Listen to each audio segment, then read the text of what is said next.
Alright, here we are with the best choices of chapter 4. So first choice was what we picked wrong. We asked Kriya while she was patching up Gukog that what her like background was like, but she didn't tell us. Obviously she's an elf, so she wouldn't tell us anyway. Um, so we decided to talk to her about it, and she was just like, kind of shut it up. So we're gonna stay silent this time. And as anxious as you might be, this is not the time to talk about anything outside of survival. You can satisfy your curiosity when you're safe. Decide to be quiet so you can better listen for rats outside of the hole and perhaps for orcs in here. Besides, Kriya is busy binding Gukok's wounds, best not distract her. I wanted to see what this other choice option does. About this feature, on chapter replays you get the option to see what choices other players made on your first time through. Again, you can only see this when you replay chapters. We don't want to distract you on your first trip through. Choices made on role plays are not counted. Note we haven't been counting long, so sample size might be small. It's definitely not small. 26,000 people went in for this, and most of them went for talk to her because I guess most of them wanted to know more about her or wanted to distract the character while in a tense situation. But I guess most of them did not go for stay silent. But yeah, that's pretty interesting. That is very interesting. Let's continue. The next choice is also this one we picked correctly because the force it open would trigger the trap, which drops the spears on us and we are dead. So we picked the right option, pick the lock. This option was also correct. We went for charge and attack when we met the goblins for the first time. The two goblins then walked in. Let's charge and attack again. Now this time this is interesting. First time, because I thought the Kriya would be pissy or Gukok would be pissy, I went for help him, which caused us to die. And the next time we ignored him, for which we got the low morale. So this time we're gonna call back to the man. I'm not rushing out into a swarm of rats, you think. You walk back into the latrine room and approach the door. Come to us, you call. I'm cut off. Come to me. Help me. Comes the voice of the man. You reach for the door. No, hisses Kriya. Something's not right. It's true, something isn't right. If the rats have this man, why did they scratch at your door? Moreover, there's something in the man's voice that does not ring true. Gukok sways in place like a tree in the wind. Please, I'm surrounded, comes the man's voice muffled by the door. It is as though he's acting. You're not sure how you know such a thing for certain. Nevertheless, you're going to trust your instinct. Quietly, you lead the others out of the latrine room, shut the door. I'm not sure I can explain why I did not want to help, says Kriya. I'd prefer not to think it's cowardice. I understand, you say. As for bravery, what are the chances of us saving him from the swarm? You grab the edge of a stone slab and pull. Gukok, come help me with this. With the others' help, you soon barricade the door. Yeah, that was the correct option. Then he just talks bullshit. Yeah. This was the correct option. We waited for the goblins to come in, then flashbang them with the light spell and then kill them.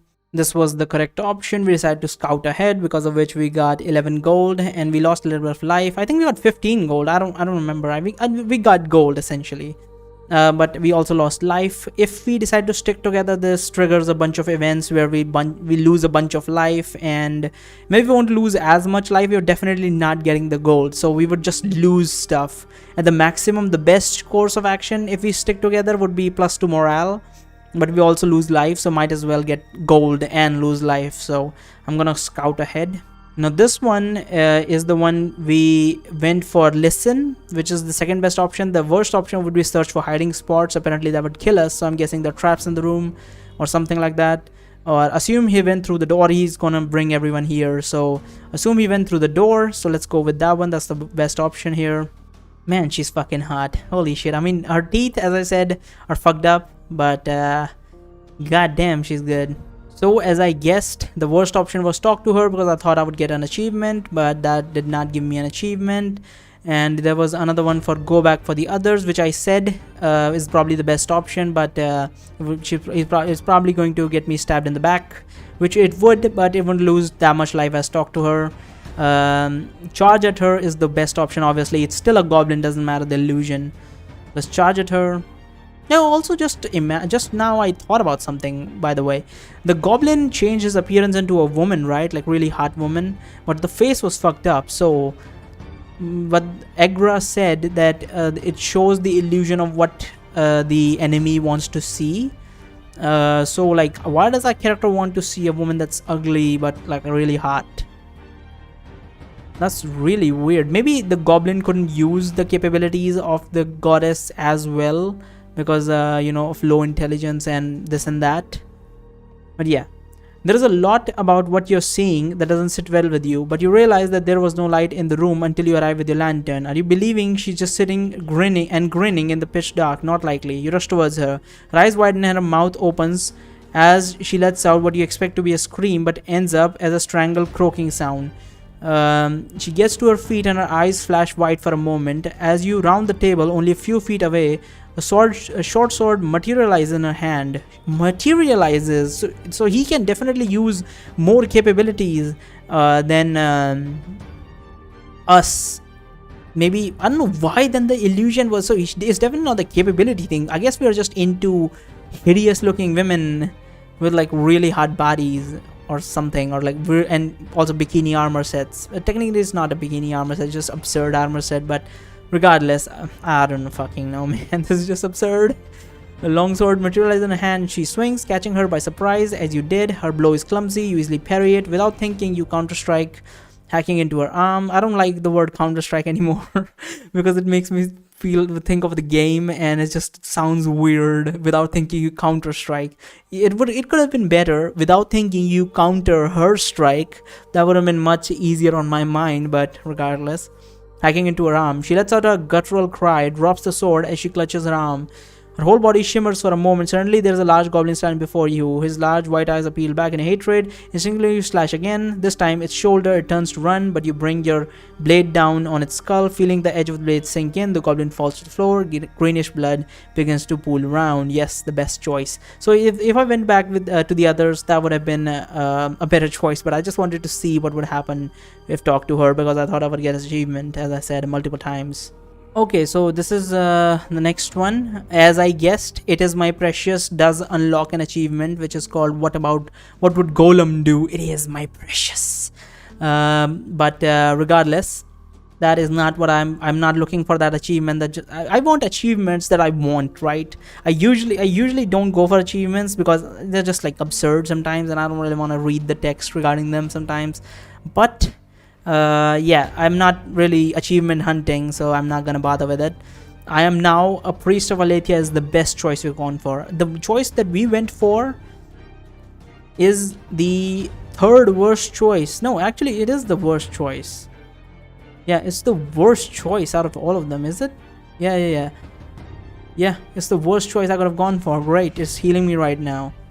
I'm now Priest of Aletheia. I'm gonna go with that, I guess. I'm not a Priest of Aletheia, you proclaim. But what? Says Kriya, this and that. Yeah, we already read all this. Evidently my goddess is pleased, blah blah blah. Not you. Yeah, this time she didn't witchcraft me. None of that witchcraft. So we picked a pretty good choice of Cesna, goddess of lust, because the other choices are not looking too good. Ohur, the god of trickery, is the best choice, obviously. But yeah, the goddess of lust was not a bad option. It was the second worst option, second best option I could have gone for. So let's go with god of trickery this time. The thing resides. Oh, I need to see this. I need to see this. Of course. Wait, what the hell? Why are there 718 total choices? The other one had like 26,000. But regardless, obviously most of them went for Cesna.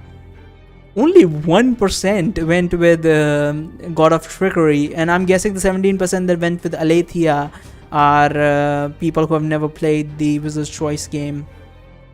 But then again, we never really directly interacted with Aletheia, but I highly doubt she would play such tricks. So so most of them did go for Cesna. Fucking hell, that's hilarious. Let's continue. No, wait. The thing that resides in the... Yeah, I didn't read this. The thing that resides in the holy... I'm quite happy that I went for Goddess of Lust, because we got that little segment where she walks up to us. That was fucking hot, even though she then became a goblin, whatever. This thing resides in the holy symbol of Aletheia, yet does not give you any impression of that goddess of protection. Of course, a trickery god would use another goddess's holy symbol to reside inside. Also, the last thing to wear the amulet, the goblin tried to trick you with an illusion. If I were to guess, you're the god of trickery. You think telepathically. Well done, I've chosen a worthy champion. Faintly, you feel a sort of cheerful energy diffuse into you. You cannot help but smile.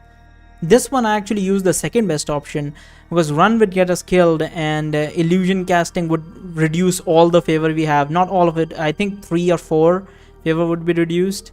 So let's not go with any of them and get for the one that is the best option that we had before as well, which we will use as a charge, which was the best option. It just reduces a little bit of life and gives us morale. This is the best option we could have gone for. Now this one is interesting because you can miss out on the gold in here. You will just lose life, and I think I might have to boost my stats here. Let's boost this. I'm not going to boost them that much because I don't think it's necessary, because I don't think it carries on to the next chapter, so I'm just going to boost it a little bit. So let's go for search the bodies, lose a little bit of life, and make it to the next chapter. Hopefully the gold carries forward, because that would be absurd if it didn't. We got 500 plus 650. Last time I had like 440 or 430. Holy shit, I was almost to the point of getting rogue, but that's fine. Even, I mean, I don't even know how you complete a chapter with Vetter of Trousers. I'm guessing that you always choose the worst option, like better than death, and then you just pile on your luck to avoid that option. I have a question, by the way. If every choice that I make, I keep using my luck to boost up my life, and at one point, like 10 choices and no death choice comes up, so by the time I have like the 11th or 12th choice of the chapter, I have like over 100 life, so I'm able to avoid the one that would have me instantly killed. I will have to try that on my own and see. I'm just gonna play a random chapter and just continuously use. If a chapter comes up where very few options are instant death, I'm gonna go for trying and getting my using my luck to get my health above 100, because you lose 100 health when you have instant death. So there's a chance you might actually survive. I highly doubt that would work. I highly doubt the game is designed that way, but there is a possibility, so we will see. All right, on to the next chapter.